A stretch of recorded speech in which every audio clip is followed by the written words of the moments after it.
Gentlemen and ladies, good evening. Bonsoir, mesdames et messieurs, et merci et bienvenue à Procure en parle. Étant donné que l'information est le premier remède, Procure offre des webinaires mensuels sur divers sujets pour en apprendre davantage sur la maladie qui affecte 12 hommes par jour au Québec. Comme l'information est le premier remède, c'est un plaisir pour nous de vous présenter le 5e webinaire de cet automne. Aujourd'hui, le webinaire se concentre sur la compréhension du rapport de pathologie après une biopsie avec Dominique Trudel, qui est pathologiste, MD, PhD, chercheur régulière au CHUM, ainsi que professeur agrégé de clinique au département de pathologie de biologie cellulaire de la Faculté de médecine de l'Université de Montréal. Donc, merci infiniment d'être avec nous aujourd'hui. Nous aurons donc une présentation de notre spécialiste. Ensuite, nous aurons une période de questions et réponses. Et merci à ceux qui ont déjà envoyé leurs questions à info@commercialprocure.ca. Sinon, vous pouvez écrire vos questions dans la fonction QR au bas de l'écran. Avant de commencer, nous tenons à remercier du fond du cœur tous nos donateurs, mais aussi le présenteur officiel de ce webinaire, l'Industrielle Alliance et nos partenaires Astellas, Bayer, ainsi que les associations d'urologie du Québec et du Canada. Donc, sans plus tarder, je donne maintenant la parole au docteur Trudel. Vous pouvez faire un partage d'écran.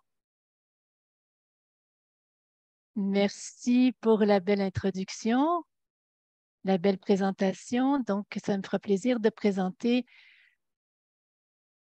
mon écran. C'est un plaisir pour moi d'être avec vous aujourd'hui parce que comme pathologiste, nous faisons un travail qui n'est pas toujours compris et c'est vraiment très important, je crois, pour vous tous et toutes de comprendre ce qui se passe dans votre corps parce que c'est votre corps.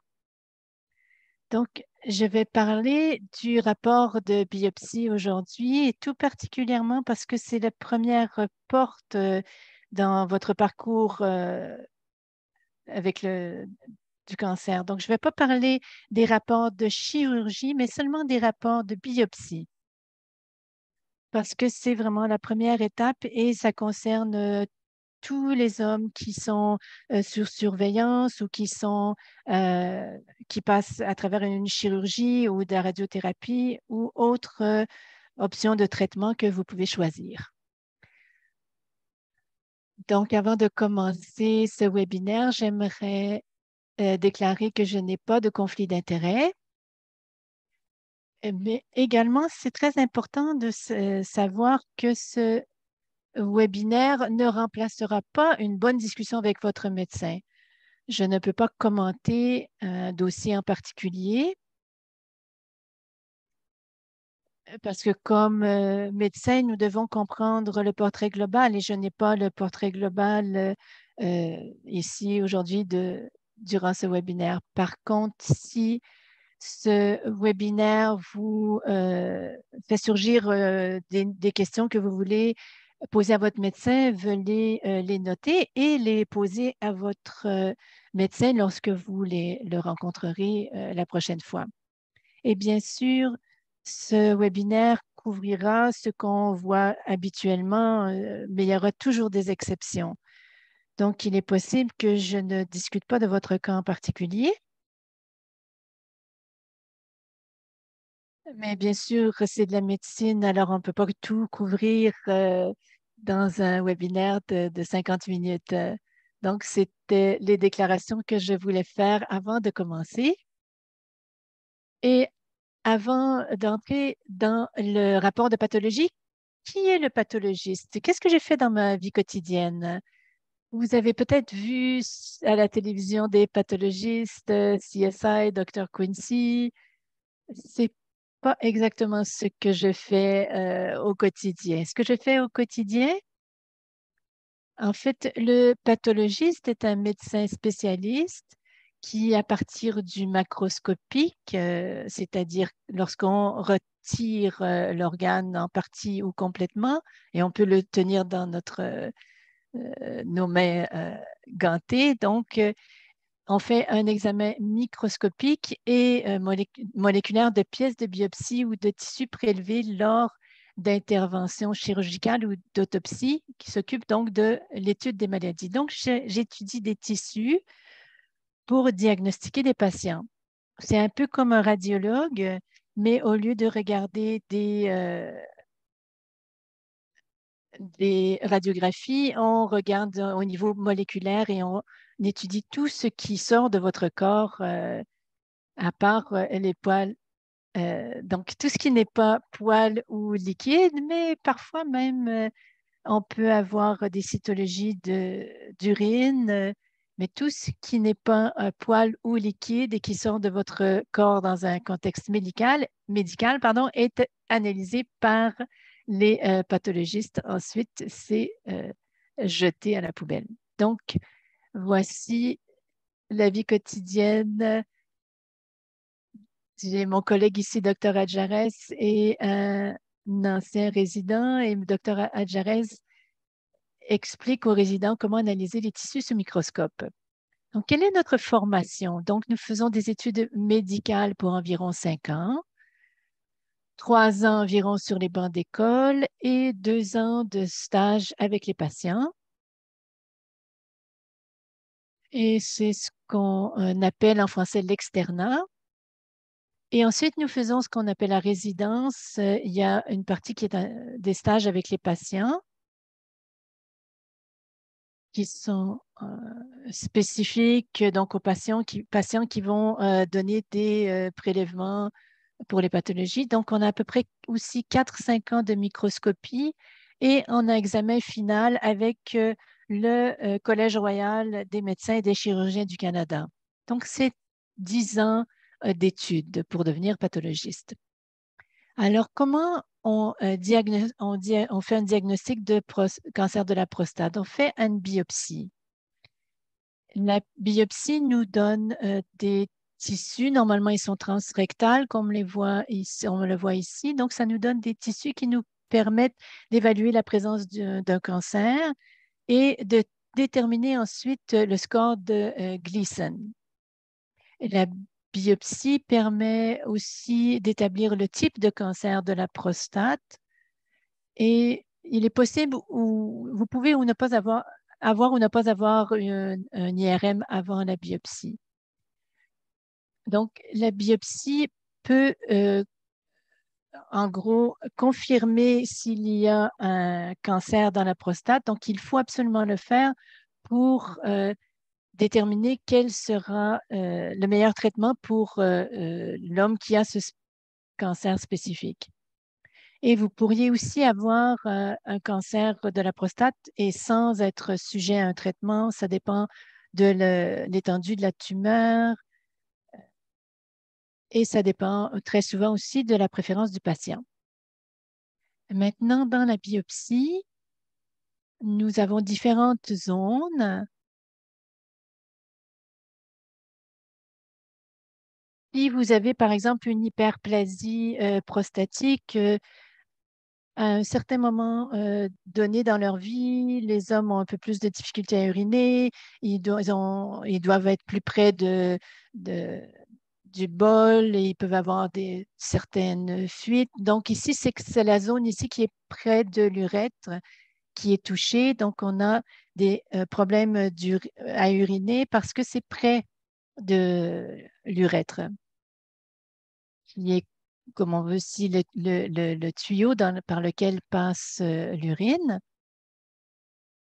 Et si, donc, il peut avoir une hyperplasie qui empêche de vider complètement, mais c'est un cancer qui est il peut être dans la zone qui est plus proche du rectum. C'est pour ça qu'on fait une biopsie transrectale. Et c'est aussi pourquoi nous faisons aussi le toucher rectal, parce que comme c'est proche du rectum, c'est l'endroit donc le plus simple, le plus facile pour sentir, palper. certains des cancers se produisent ici et les biopsies dans ce cas-ci ne se rendent pas là, mais si on soupçonne, on peut se rendre jusqu'à la zone transitionnelle et ensuite, bien sûr,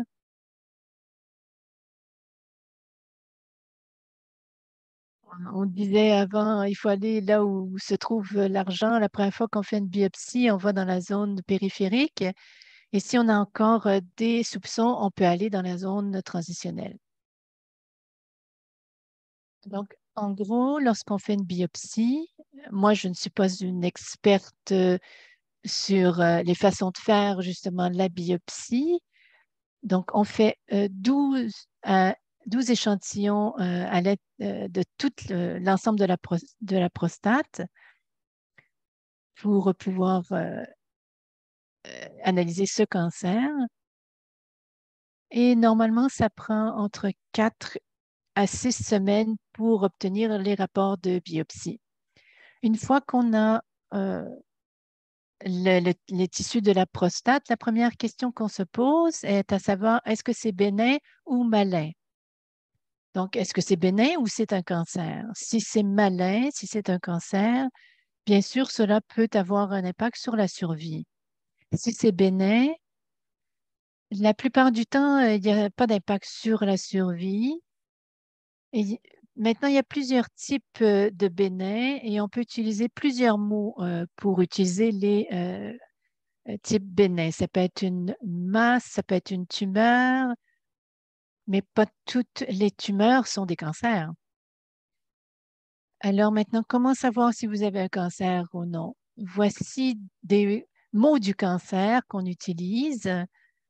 Si vous voyez ces mots dans votre rapport, cancer, adénocarcinome, carcinome ou malin, cela signifie qu'il y a un cancer dans votre prostate.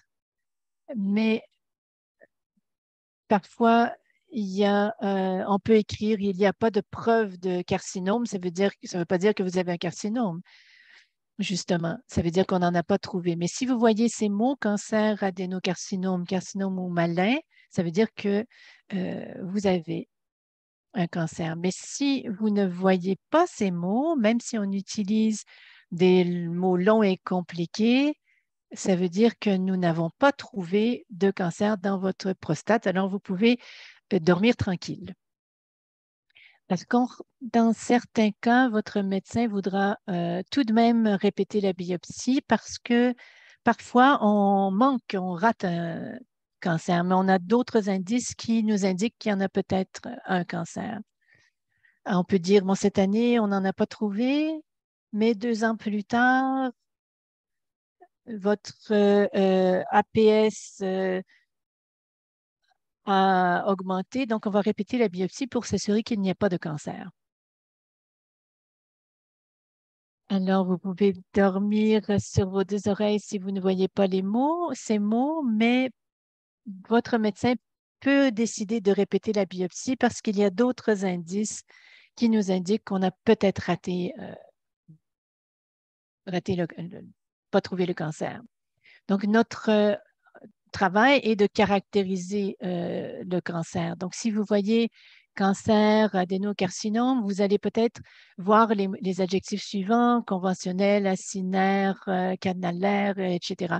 Mais ne vous inquiétez pas de ces mots. Si vous avez des questions, vous pouvez les poser à votre médecin. Mais le plus important, c'est qu'il y a un cancer, vous avez un cancer. Et ce qui est important, comment nous l'important, c'est comment nous essayons de voir si c'est un cancer qui est agressif ou non. Parce que parfois, on peut vivre 30, 40 ans avec un cancer, mais parfois, c'est une maladie qui est agressive et qui peut menacer votre vie et vous rendre très malade. Mais comme pathologiste, nous devons caractériser la maladie pour voir si elle tombe dans une zone qui est sécuritaire ou non, ou entre les deux.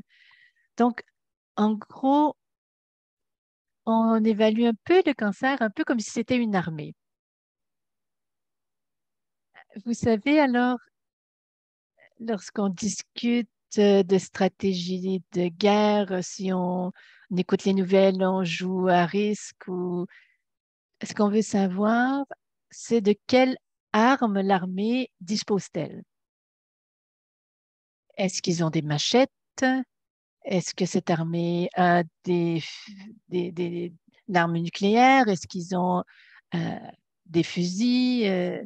Ça, c'est important de savoir. Et aussi, ce qu'on veut savoir, c'est quels territoires sont occupés par cette armée. L'armée peut avoir occupé un tout petit territoire ou elle peut avoir envahi tout le pays. C'est de cette manière qu'on évalue, est-ce qu'on doit attaquer maintenant ou non, ce n'est pas très grave, on peut attendre encore un peu. Donc, lorsqu'on étudie la pathologie,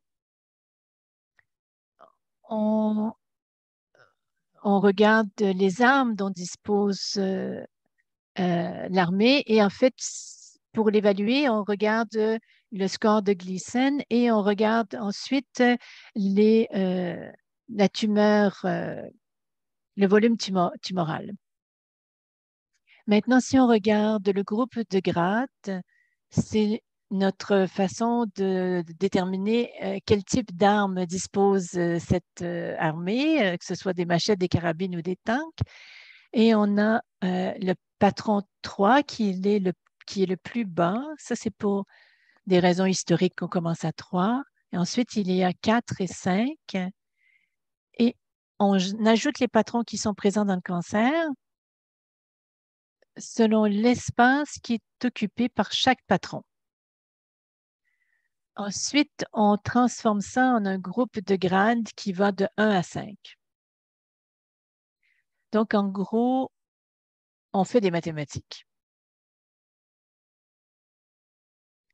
Et plus le chiffre est bas, et plus bas, si on veut, ou plus faibles les armes sont de ce cancer. Et plus le chiffre est élevé, et plus les armes sont fortes. Donc, si on est au grade 1, donc le cancer est moins agressif qu'au groupe au 5, par exemple. Donc, voici comment c'est déterminé. Donc, si vous avez 3 plus 3, ça donne 6. En fait, ça se transforme en 1. Donc, on parle d'un niveau de risque qui est bas. Si vous avez 3 plus 4, ça donne 7. Donc, c'est le groupe grade 2 et qui est intermédiaire favorable. Ici, 4 plus 3, qui donne quand même 7, se transforme en groupe grade 3 et devient intermédiaire défavorable. Et la raison pour cela, c'est que dans le cancer que nous voyons, si vous avez seulement des machettes, c'est bon. Mais si vous avez un peu de carabine et beaucoup de machettes, c'est un peu plus agressif. Mais si vous avez beaucoup de carabines et seulement quelques machettes, ça veut dire que l'armée est plus forte que si vous aviez seulement des machettes. Donc, c'est pour cette raison que ça va un peu plus loin. Et si vous avez groupe grade 4 ou 5, ça c'est un risque élevé parce qu'on voit que l'armée dispose d'armes qui sont très fortes.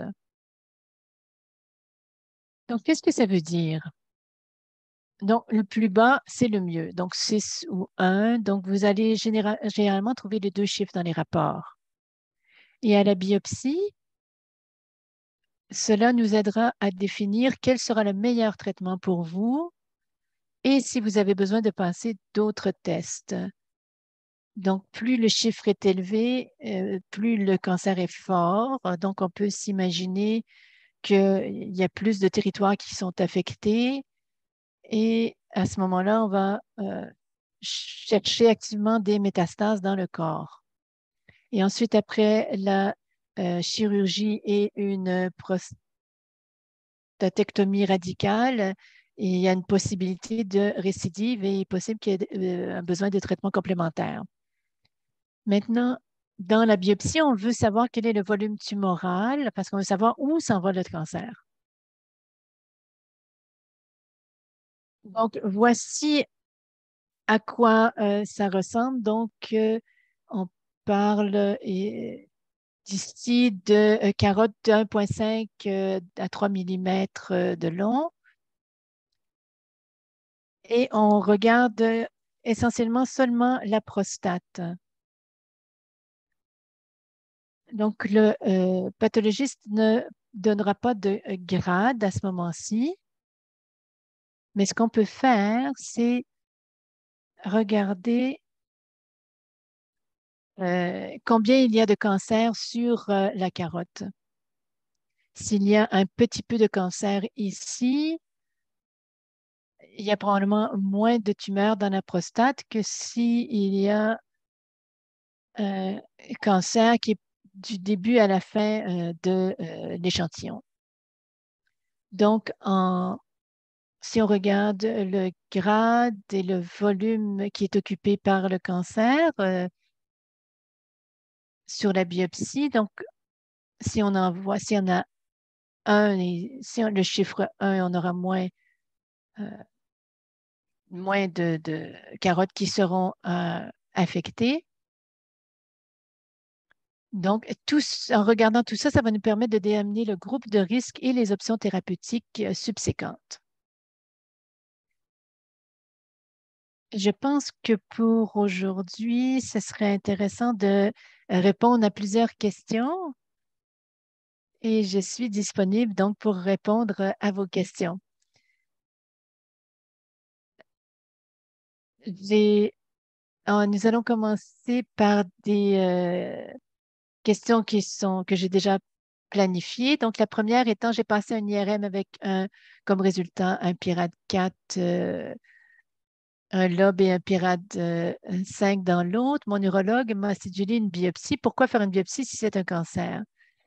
Donc, les PIRAD, c'est une façon de déterminer les risques d'avoir un cancer. Donc, si vous avez PIRAD 1, il y a des bonnes chances que vous n'ayez pas de cancer.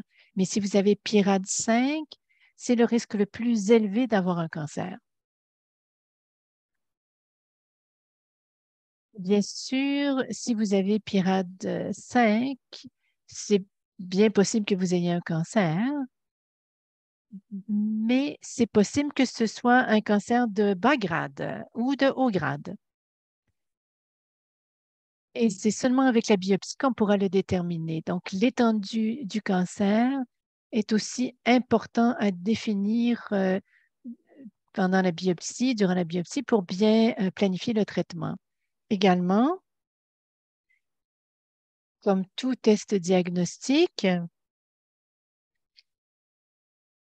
on peut avoir de vrais positifs, donc avoir un PIRAD 5 et avoir un cancer, mais parfois il y a un PIRAD 5, mais que c'est un faux négatif. Donc, ça, ça ressemble à un cancer si on regarde l'IRM, mais ça ressemble à un cancer, mais si on regarde la biopsie, ce n'est pas un cancer.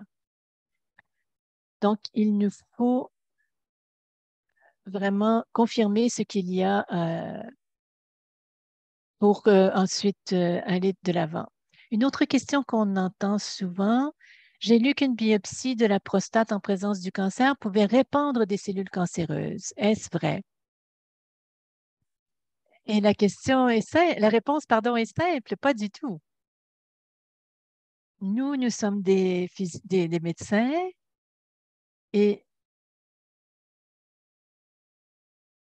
donc la première euh, mission d'un médecin, c'est de ne pas faire de mal, de ne pas faire de dommages. Donc, dans des cas comme cela, les médecins vont vraiment étudier les biopsies le plus possible. Si quelqu'un veut vraiment savoir ce qui se passe exactement, mais sera probablement pas traité. Mais dans le cas du cancer de la prostate, c'est des choses qui ne se produisent pas. À quelle fréquence une biopsie manque-t-elle la présence de cellules cancéreuses? Donc, un diagnostic de cancer de la prostate. Ça, c'est une question délicate qui revient souvent, mais elle est difficile parce qu'on peut déterminer à quelle fréquence on détecte le cancer dans des biopsies, Mais comme la biopsie est l'étalon d'or, c'est comme ça qu'on diagnostique le cancer. Et comme il est difficile de détecter le cancer de la prostate par des examens d'imagerie, parce que l'IRM n'est pas parfait à 100%, on ne peut pas dire quelles biopsies sont faussement négatives. Donc, on peut estimer que les risques pour un homme en particulier peuvent être élevés. Et si le risque est élevé pour cet homme en particulier, on retourne et on essaie de trouver le cancer avec une deuxième biopsie. Par contre, si le risque est bas, on peut dire qu'il n'y a probablement pas de cancer dans cette biopsie. Donc, ça dépend vraiment du portrait global. Parce que bien sûr, plus le risque est élevé d'un cancer, plus la probabilité est grande d'en trouver un. Maintenant, à quelle fréquence une biopsie manque-t-elle la présence de cellules cancéreuses, donc un diagnostic de cancer de la prostate? Comme je l'ai déjà dit, les taux de faux négatifs, ça veut dire que le résultat est négatif, mais il ne devrait pas être négatif parce qu'il y a vraiment un cancer, c'est juste qu'on ne l'a pas trouvé. Donc, cela varie avec la grosseur du cancer et le risque individuel d'avoir un cancer de la prostate. Donc, on a des algorithmes qui permettent d'évaluer le risque d'avoir manqué un cancer chez un homme donné. Et jusqu'à maintenant, le schéma actuel de biopsie, donc 12 cylindres en 6 zones, semble pour l'instant être le plus optimal. Nous ajoutons la biopsie aussi éco-guidée, donc euh, avec l'IRM.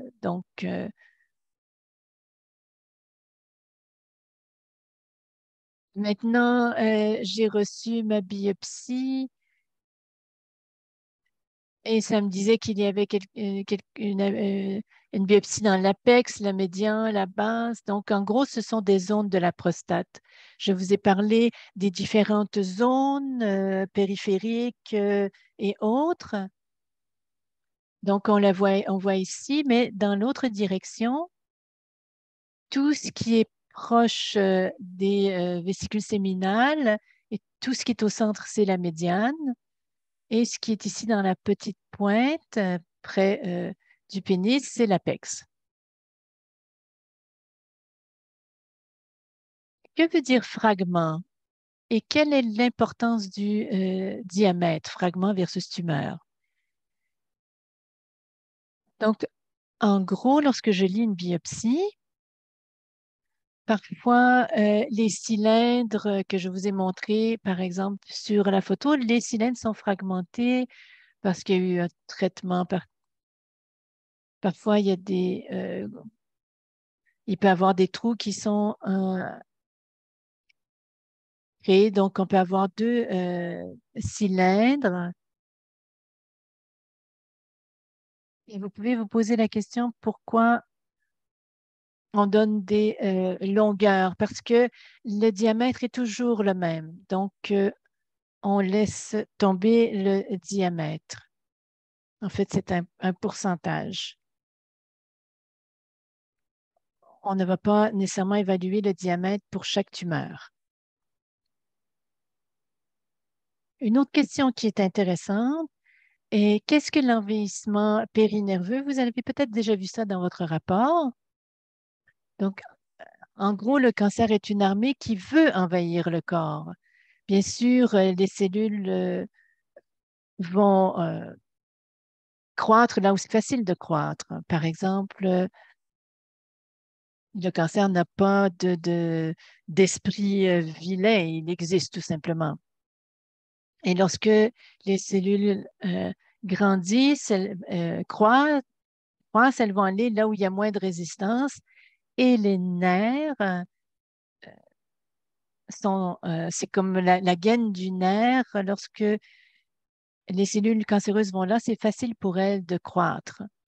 Donc, ce qui est intéressant, c'est que tous les cancers de la prostate l'ont, tous l'ont. C'est assez typique pour les cancers de la prostate, ils semblent aimer les nerfs.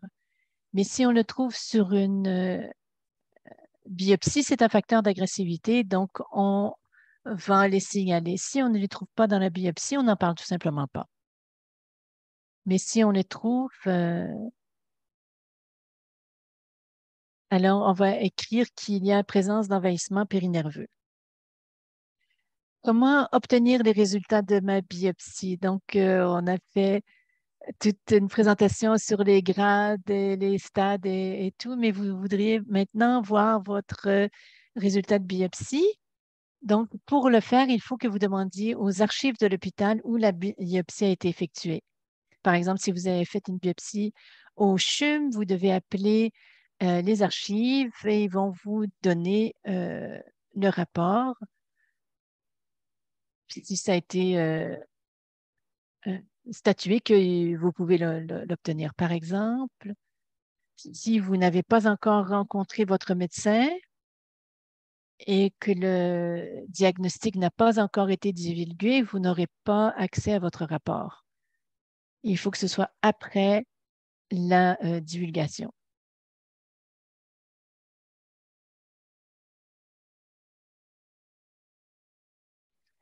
Si, par exemple, est-ce possible d'avoir un résultat d'IRM PRAD4 dans un lobe et PIRAD5 dans l'autre, un TR positif, un APS à 28,8 et un score de Gleason de 6, 3 plus 3 qui donne un grade 1? Eh bien, oui, c'est possible. Parfois, l'aiguille de biopsie contourne un cancer qui est trop dur, donc l'aiguille n'arrive pas à le toucher. Il n'y a aucun outil qui est parfait, ni l'IRM, ni la biopsie, ni l'APS, ni le toucher rectal. Ils sont tous à risque de faux négatifs et de faux positifs ou de mauvaises interprétations. Donc, le rôle de l'urologue est vraiment d'intégrer toutes les données disponibles et d'en faire une évaluation de risque individuel. C'est possible d'avoir un score de Gleason de 6 parce que l'APS peut-être que l'APS peut être élevé. J'ai déjà vu ça. Je ne sais pas si vous vous souvenez, au début, je vous ai dit que le pathologiste étudiait pendant 10 ans à l'université. Et pour l'urologue, c'est la même chose. Donc, l'urologue étudie pendant 10 ans, qui lui permet euh, d'intégrer toutes les données et de faire une évaluation du risque individuel et qui lui permet de dire est-ce que c'est un rapport de biopsie qui est final ou devrions-nous faire une autre biopsie? Est-ce qu'on peut expliquer l'APS ou l'IRM par quelque autre raison? Donc, c'est pour cette raison qu'on a encore besoin de ce que j'appelle l'intelligence naturelle et pas seulement l'intelligence artificielle. Oui, je suis désolée. Ah, voilà. Donc, en conclusion, ben, la pathologie, c'est pas quelque chose de facile, c'est complexe. Les mots du cancer, si vous voulez regarder votre rapport, les mots du cancer sont cancer, bien sûr, adénocarcinome, carcinome et malin. Si vous voyez un de ces mots dans votre rapport, c'est parce que vous avez un cancer. Maintenant, on veut savoir quel est le grade. On veut savoir s'il est agressif ou non. Donc, le grade et l'arme. Armes 6 ou 1 sont les plus bas et 5, 10 ou 5, c'est les plus élevés, les plus forts. Et le stade, c'est là où la tumeur est localisée. On peut voir donc les endroits qui ont été envahis. On peut le voir en pourcentage. ou en millimètres sur le rapport de biopsie. Lorsque nous faisons un diagnostic de cancer de la prostate, nous évaluons s'il est bien armé et où il s'en va. Et ensuite, le rapport de biopsie sera interprété en utilisant d'autres données cliniques comme l'APS pour guider ou bien orienter vers d'autres biopsies ou d'autres traitements si nécessaire.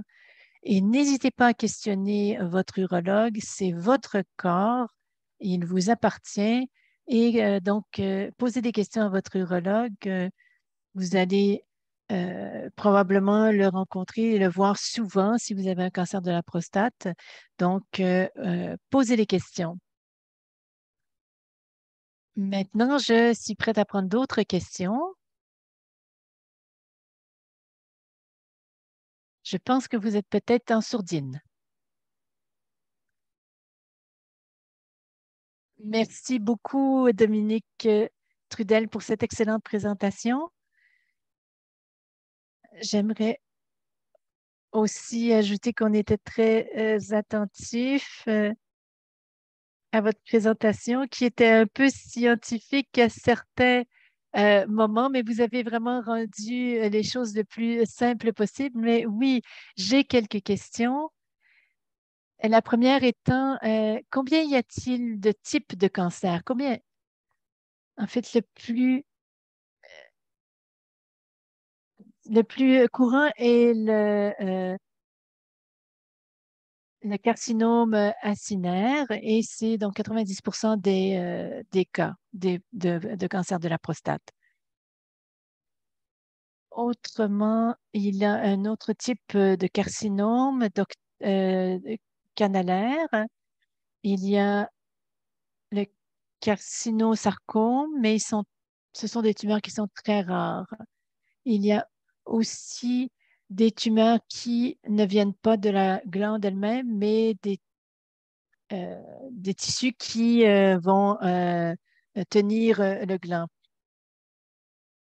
Mais dans la majorité des cas, on parle de carcinome acinaire. Il y a beaucoup de recherches qui ont été faites au fil des années. Comment peut-on mieux identifier maintenant? Par rapport à ce qui se faisait il y a 25 ans, il y a beaucoup de choses qui ont changé, en fait. Premièrement, nous avons l'APS qui nous permet de faire une première stratification de patients. Il y a 20 ans, nous avions un PSA, mais avant, les hommes venaient avec des problèmes de dos. On faisait le toucher rectal. Les, les, les hommes étaient condamnés dès le départ avec leur cancer de la prostate. Et maintenant, on a un meilleur dépistage. Avec l'APS, ça aide énormément. On a aussi le schème de 12 cylindres, donc qui permet de trouver la majorité des cancers de la prostate. Et ensuite, il y a aussi les IRM qu'on utilise et ça nous aide vraiment à cibler certaines parties de la prostate. Et je fais aussi beaucoup de recherches sur la spectroscopie avec de voir comment la lumière interagit avec les tissus lorsque parfois il y a certaines parties qui ne sont pas reflétées de la même manière. Donc, ça nous permet de caractériser les différents tissus. Ça, c'est la technologie la plus récente, n'est-ce pas? Oui, avec le laser, oui. Ça a été intégré dans... c'est très expérimental pour l'instant. Il n'y a personne qui va recevoir ça demain, mais ça nous donne de l'espoir, oui, bien sûr. Et c'est ce qui nous réjouit que la recherche veut dire espoir et probablement qu'un jour nous pourrons complètement éliminer les guerriers. J'ai une autre question pour vous. En fait, il y a trois questions, mais je pense qu'elles se rejoignent tous. Qu'est-ce que ça veut dire lorsqu'il y a euh, plusieurs échantillons avec différents scores Gleason? C'est une bonne question. Donc, ça nous montre lorsque ça, à quoi ça ressemble lorsque c'est normal, une prostate normale. Plus ça ressemble à une prostate normale, plus c'est bas. Mais comment ça fonctionne, c'est que nous évaluons les patrons qui sont, les schèmes qui sont les plus fréquents. Imaginons par exemple que vous êtes sur Google Maps et vous voulez savoir si vous êtes dans un espace désertique ou vous êtes près de la mer. Donc, on peut prendre une photo, une capture. Bon, ici à droite, c'est le désert et le désert est près de la mer qui est à gauche. Et si on prend la photo au milieu, vous allez avoir du désert et de la mer. Donc, ça va être 3 plus 4. Mais si vous vous déplacez un petit peu pour prendre la capture d'écran, vous allez peut-être avoir 4 plus 3 parce qu'on aura plus de mer et moins de désert. Et si on se déplace dans l'autre direction, ah ah, on n'a plus les mêmes pourcentages alors. Donc, lorsqu'on prend l'échantillon, on ne sait pas exactement où on va toucher. Peut-être que c'est un endroit où on trouve surtout des machettes et moins de carabines. Mais dans un autre endroit de la prostate, on va peut-être trouver des tanks et peut-être même des armes nucléaires. Mais ça n'a pas besoin d'être partout dans la prostate. Oui, exactement. Donc, étant donné qu'on évalue un pourcentage, ça peut varier dépendamment d'où votre aiguille va tomber. Ma prochaine question, est-ce que le score de Gleason peut vraiment indiquer le stade du cancer dans l'ensemble de la prostate? Ça a été étudié énormément. Bien sûr,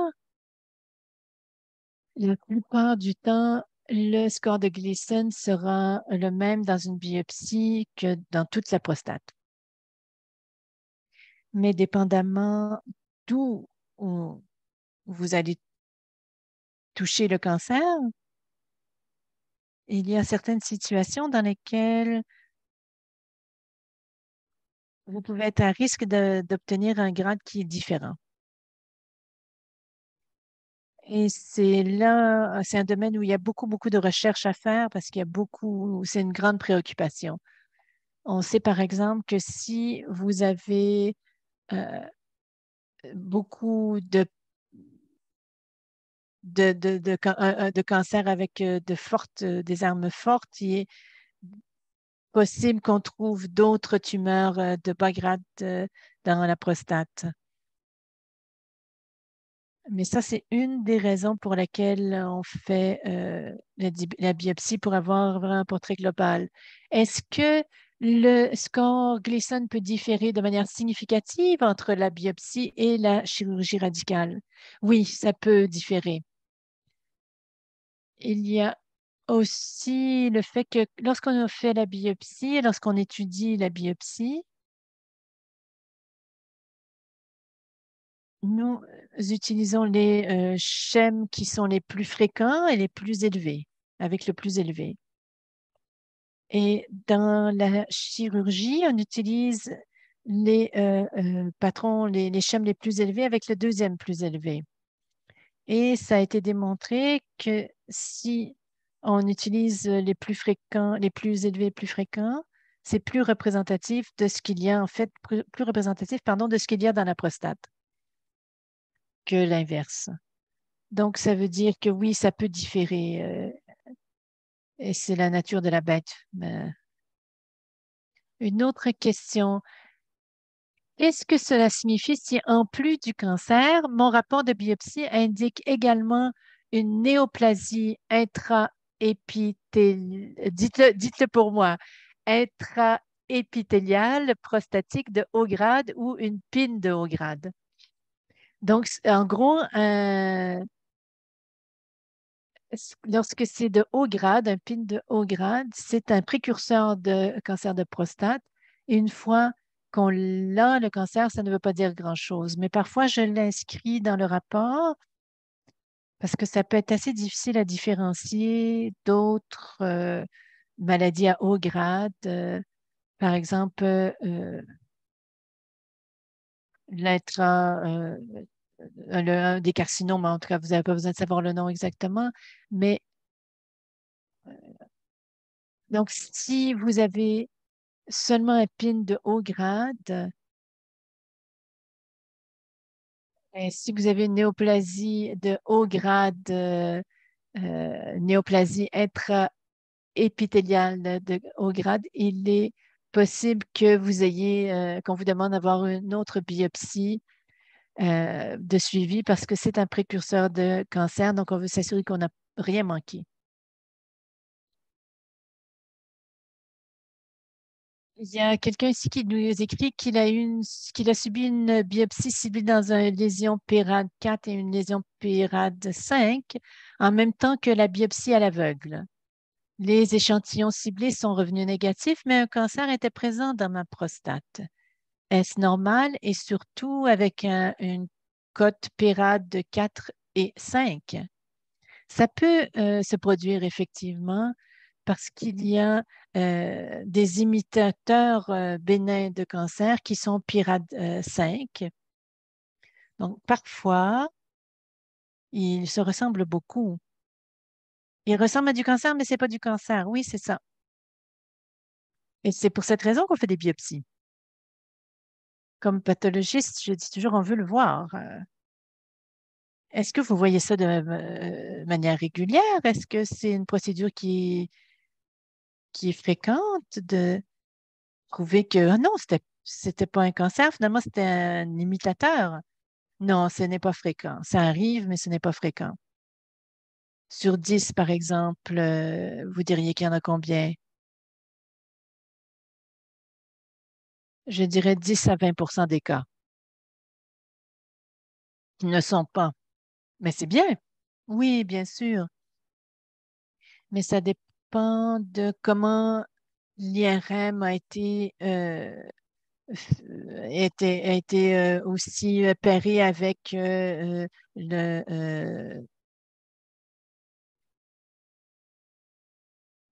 avec le toucher rectal et l'intrarectal.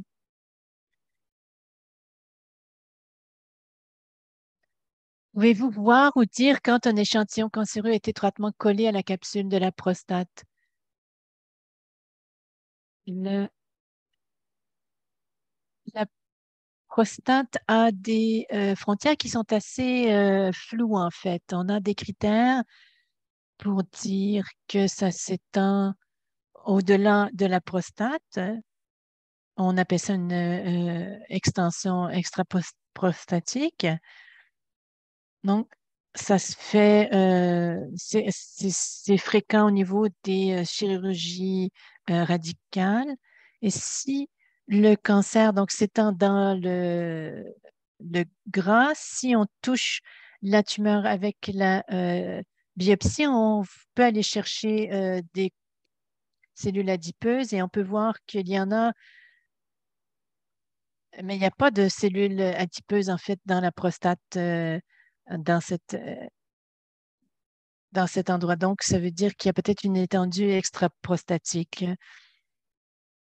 Ça nous dit que la tumeur est peut-être à l'extérieur de la prostate. Est-ce que c'est bien ou c'est mauvais?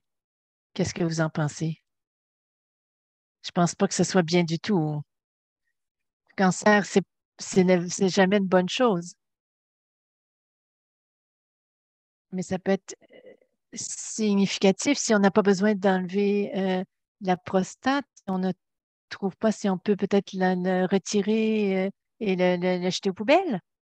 Oui, tout à fait. Donc, en gros,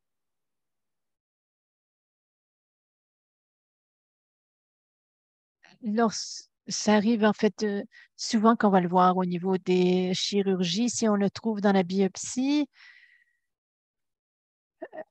bien sûr, si on a réussi à toucher avec dans la biopsie, au cours de la biopsie, ça peut être donc étendu. Mais ce qui peut arriver, c'est qu'on va voir le portrait global à ce moment-là de ce qui se passe dans le patient.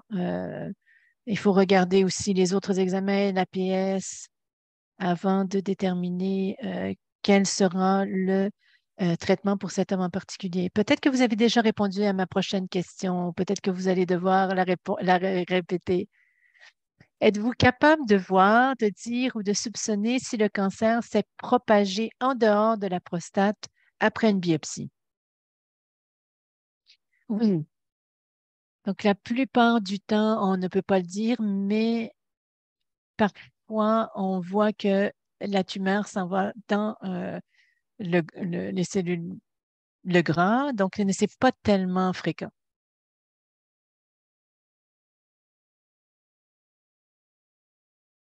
Devrais dire là, que je vais être disponible pour une dernière question. Seulement, je vais devoir mettre fin au webinaire. Oui, bien sûr. Alors, rapidement, et j'ai eu une récidive 2 ans après avoir une chirurgie radicale. Est-ce que ça arrive souvent? Ça dépend du grade et du stade de la tumeur. Quelqu'un d'autre devra répondre à la question. Non. Plus le bas est le grade ou le stade et moins le risque de récidive est grand. Et le fait qu'il y ait eu un changement sur le type maintenant de tumeurs qui sont opérées, on opère des tumeurs beaucoup plus agressives qu'avant, par exemple. Oui, c'est super, en fait, oui. Ça veut dire que la recherche porte fruit. Oui, c'est vraiment bien parce que si vous voulez retirer le cancer, si ça vous donne plus d'avantages que d'inconvénients, alors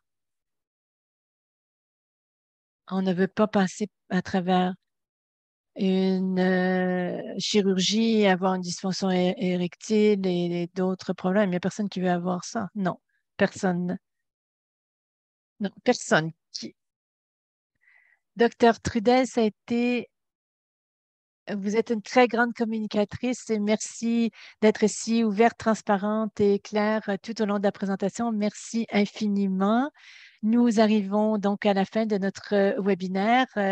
Donc, un grand merci et notre prochain webinaire aura lieu le 25 octobre à 7 heures du soir, à 19 heures, donc, comme on dit dans l'armée. Et nous allons à ce moment-là discuter de l'hormonothérapie et de la gestion des effets secondaires avec la docteure Carole Lambert, qui est radio-oncologue au CHUM. Donc, joignez-vous à nous et d'ici là, vous pouvez nous écrire ou visiter procure.ca. Et je suis Winston McQuaid pour Procure en parle. C'est un rendez-vous dans 2 semaines. Bonsoir à tout le monde. Merci. Vous avez aimé les services de Procure? Alors n'hésitez pas à contribuer à procure.ca. Merci pour votre générosité.